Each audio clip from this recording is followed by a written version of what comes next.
नमस्कार मित्र सब, मिथिल प्रगति चैनल पर अहाँ सबक स्वागत अछि।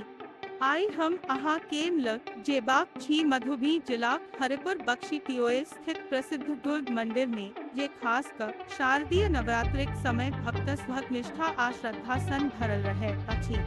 एहि वीडियो में हम अहाँ के एहि मंदिरक महत्व, इतिहास आ धार्मिक पहचानक बारे में जानकारी देब। हर साल आश्विन मासक नवरात्रिक समय एहि ठाम विशेष पूजा अर्चना होइत अछि। लोक सब दूर दूर सन अयैत छथि आ मां दुर्गाक दर्शन करैत छथि। एहि नवरात्रिक समय मंदिरक वातावरण भक्तिमय होइत अछि।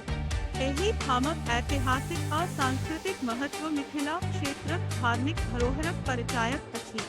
एहि मंदिर में लोक सभक विश्वास बहुत गहर अछि आ मां दुर्गाक आशीर्वाद लेल सब भक्त समर्पित भाव सन पूजा करैत छथि।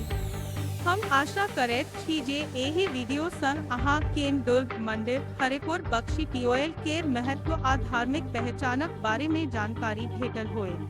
जन अहाँ के ई वीडियो नीक लगल हो तब कृपया एकरा लाइक आ शेयर करू आ हमरा मिथिल प्रगति चैनल के सब्सक्राइब करब जरूरी अछि, जाहि सन अहाँ एहि तरहक आर वीडियो देखि सकी। धन्यवाद। जय माता दी।